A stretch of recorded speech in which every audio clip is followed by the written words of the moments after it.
யோவான் 21.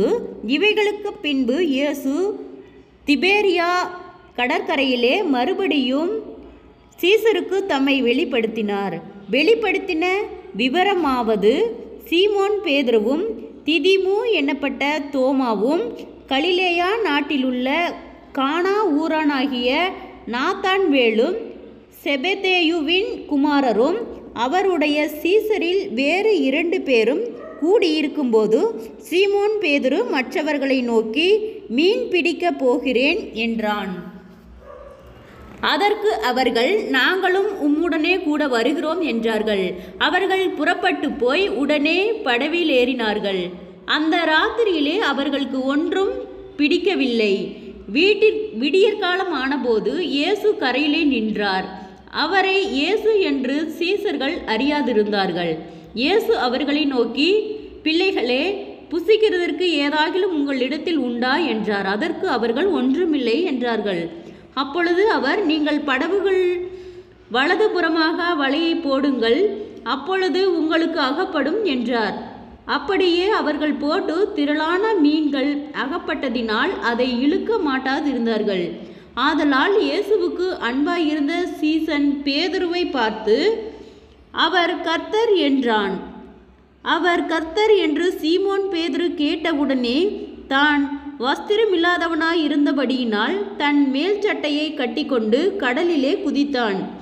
மற்ற சீசர்கள் கரைக்கு ஏறக்குறைய 200 முழ தூரத்தில் இருந்தபடியினால் படவில் இருந்து கொண்டே மீன்களுள்ள வலையை இழுத்து கொண்டு வந்தார்கள்.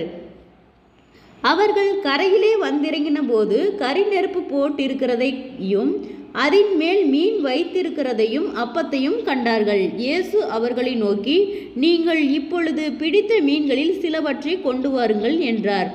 சீமோன் பேதுரு படவில் ஏறி 153 பெரிய மீன்களால் நிறைந்த வலையை கரையில் இழுத்தான். இத்தனை மீன்கள் இருந்தும் வலை கிழியவில்லை. இயேசு அவர்களை நோக்கி, வாருங்கள், போஜனம் பண்ணுங்கள் என்றார். அவரை கர்த்தர் என்று சீசர்கள் அறிந்தபடியினால் அவர்களில் ஒருவனும், நீர் யார் என்று கேட்க துணியவில்லை. அப்பொழுது இயேசு வந்து அப்பத்தையும் மீனையும் எடுத்து அவர்களுக்கு கொடுத்தார். இயேசு மரித்தோரிலிருந்து எழுந்த பின்பு தம்முடைய சீசருக்கு அருளின தரிசனங்களில் இது 3வது தரிசனம். அவர்கள் போஜனம் பண்ணின பின்பு இயேசு சீமோன் பேதுருவை நோக்கி, யோனாவின் குமாரனாகிய சீமோனே, இவர்களிலும் அதிகமாய் நீ என்னிடத்தில் அன்பாய் இருக்கிறாயா என்றார். அதற்கு அவன், ஆம் ஆண்டவரே, உம்மை நேசிக்கிறேன் என்பதை நீர் அறிவீர் என்றான். அவர், என் ஆட்டுக்குட்டிகளை மேய்ப்பாயாக என்றார். 2ஆம் தரம் அவர் அவனை நோக்கி, யோனாவின் குமாரனாகிய சீமோனே, நீ என்னிடத்தில் அன்பாய் இருக்கிறாயா என்றார். அதற்கு அவன், ஆம் ஆண்டவரே, உம்மை நேசிக்கிறேன் என்பதை நீர் அறிவீர் என்றான். அவர், என் ஆடுகளை மேய்ப்பாயாக என்றார். 3ஆம் தரம் அவர் அவனை நோக்கி, யோனாவின் குமாரனாகிய சீமோனே, நீ என்னை நேசிக்கிறாயா என்றார். என்னை நேசிக்கிறாயா என்று அவர் 3 தரம் தன்னை கேட்டபடியினாலே பேதுரு துக்கப்பட்டு, ஆண்டவரே, நீர் எல்லாவற்றையும் அறிந்திருக்கிறீர், நான் உம்மை நேசிக்கிறேன் என்பதையும் நீர் அறிவீர் என்றான். இயேசு, என் ஆடுகளை மேய்ப்பாயாக என்றார்.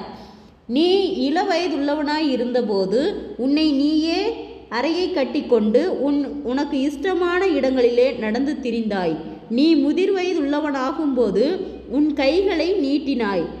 வேறொருவன் உன் அறையை கட்டி உனக்கு இஷ்டமில்லாத இடத்துக்கு உன்னை கொண்டு போவான் என்று மெய்யாகவே மெய்யாகவே உனக்கு சொல்லுகிறேன் என்றார். இன்ன விதமான மரணத்தினாலே அவன் தேவனை மகிமைப்படுத்தப் போகிறான் என்பதை குறிக்கும்படியாக இப்படி சொன்னார். அவர் இதை சொல்லிய பின்பு அவனை நோக்கி, என்னை பின்பற்றி வா என்றார். பேதுரு திரும்பி பார்த்து இயேசுவுக்கு அன்பாய் இருந்தவனும் போஜனம் பண்ணுகையில் அவர் மார்பிலே சாய்ந்து, ஆண்டவரே, உம்மை காட்டி கொடுக்கிறவன் யார் என்று கேட்டவனுமாகிய சீசன் பின்னே வருகிறதையும் கண்டான்.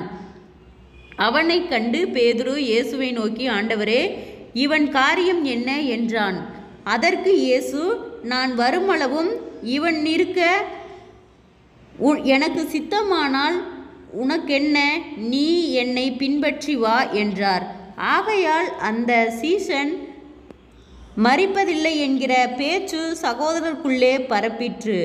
ஆனாலும் அவன் மரிப்பதில்லை என்று இயேசு சொல்லாமல், நான் வருமளவும் இவனிருக்க எனக்கு சித்தமானால் உனக்கென்னவென்று சொன்னார். அந்த சீசனே இவைகளை குறித்து சாட்சி கொடுத்து இவைகளை எழுதினவன். அவனுடைய சாட்சி மெய்யென்று அறிந்திருக்கிறோம். இயேசு செய்த வேறு அநேக காரியங்களும் உண்டு. அவைகளை ஒவ்வொன்றாக எழுதினால் எழுதப்படும் புஸ்தகங்கள் உலகம் கொள்ளாதென்று எண்ணுகிறேன். ஆமேன். ஜெபம். கிருபையாய் நேசிக்கிறதன் நல்ல தகப்பனே, ஆசீர்வாதமான வேலைக்காய் நன்றி செலுத்துகிறோம். யோவான் 21வது அதிகாரத்தை தியானிக்க கொடுத்த தயவுக்காய் நன்றி செலுத்துகிறோம். இயேசுவின் நாமத்தினாலே ஒவ்வொருவரும் கையிட்டு செய்கிற வேலைகள், புகழ் வருகிற பிரயாணங்கள், தேவைகள் யாவையும் கர்த்தர் சந்திக்கும்படியாய் நாங்கள் செபிக்கிறோம். ஆண்டவரே அப்பா, புசிக்கிறவர்களுக்கு தேவையான ஆகாரங்களை நீர் கொடுத்து ஆசீர்வதிக்கிற கர்த்தர். ஆண்டவரே, நீர் நேற்றும் இன்றும் என்றும் மாறாதவர். இயேசு அவர்களை நோக்கி, பிள்ளைகளை புசிக்கிறதற்கு ஏதாகிலும் உங்களிடத்தில் உண்டா என்றார். இயேசப்பா, எங்களிடத்தில் குறைவுகள் எல்லாம் கிறிஸ்து இயேசுக்குள் மகிமையால் நிறைவாக்கப்படும்படியாய் நாங்கள் ஜெபிக்கிறோம். ஆண்டவரே, எங்களிடத்திலும் நீர் ஏதாகிலும் உண்டா என்று கேட்டால் கர்த்தாவே, நாங்கள் இப்போ அநேக நேரங்கள் குறைவுகளையே சொல்லி கொண்டிருக்கிறோம் கர்த்தாவே. இந்த குறைவுகள் எல்லாம் கிறிஸ்து இயேசுக்குள் மகிமையால் நிறைவாக்கப்படும்படியாக நாங்கள் விசுவாசத்தின் பிள்ளைகளாய் வளர கர்த்தாவே, நீர் எங்களுக்கு இரக்கம் பாராட்டும். சோர்ந்து போன ஒவ்வொரு இருதயங்களையும் கர்த்தர் பலப்படுத்தும். உற்சாகத்தின் ஆவியினால நிரப்பும். ஆண்டவரே, மீன்கள் பிடித்தவர்கள் ஆண்டவரே வலைகள் கிளியத்தக்கதாக ஆண்டவரே கொடுத்தபடியாய் ஆண்டவரே அவர்கள் மகிழ்ச்சியோடு ஆண்டவரே வந்தபடியை நாங்கள் தியானித்தோம். ஆண்டவரே, அதுபோல கர்த்தாவே, உம் பிள்ளைகளாகிய நாங்கள் எந்த ஒரு இக்கட்டுகளுக்கும் பொல்லாங்குக்கும் நீர் எங்களை விலக்கி பாதுகாத்து வழி நடத்தும்படியாய் செபிக்கிறோம். தடுமாற்றங்கள் விலகும்படியாய் செபிக்கிறோம். முன்னோருடைய சாப கட்டுகள் விலகட்டும் இயேசுவின் நாமத்தினாலே. குறைவுகள் எல்லாம் கிறிஸ்து இயேசுக்குள் மகிமையால் நிறைவாக்கட்டும். தரித்திரங்கள் மாறட்டும் ஆண்டவரே. இயலாமைகள் விலகட்டும் இயேசுவின் நாமத்தினாலே. சோர்ந்து போன ஒவ்வொரு இருதயங்களையும் கர்த்தர் பலப்படுத்துவீராக ஆண்டவரே. கடன் பாரத்தோடு இருக்கிற ஒவ்வொருவருக்காய் செபிக்கிறோம். கடன் பார கட்டுகளிலிருந்து கர்த்தர் விடுதலை தருவீராக. குறைவுகள் எல்லாம் கிறிஸ்து இயேசுக்குள் மகிமையால் நிறைவாக்கப்படுவதாக. ஒவ்வொருவரும் சாட்சியுள்ள பிள்ளைகளாய் வளர்வார்களாக. சோர்ந்து போன ஒவ்வொரு இருதயங்களையும் கர்த்தர் பலப்படுத்தும் ஆண்டவரே. வியாதிகளோடு பலவீனங்களோடு இருக்கிற ஒவ்வொருவருக்காய் ஜெபிக்கிறோம். அற்புத சுக பலன் ஆரோக்கியத்தை கட்டளையிடும் ஆண்டவரே. நீர் எங்களை ஆராய்ந்து அறிந்த கர்த்தர் ஆண்டவரே. உம்மோடு செலவிடும் ஒவ்வொரு நிமிடம் எங்களுக்கு வீண் போகாதபடிக்கு நீர் எங்களை பாதுகாத்து வழி நடத்துகிறவர். நீரே பொறுப்பெடுத்து வழி நடத்தும், பாதுகாத்து கொள்ளும், அற்புதங்களை காணும்படி செய்யும், அதிசயமாய் வழி நடத்தும். இயேசுவின் மூலம் ஜெபங்கேளும் பிதாவே. ஆமேன்.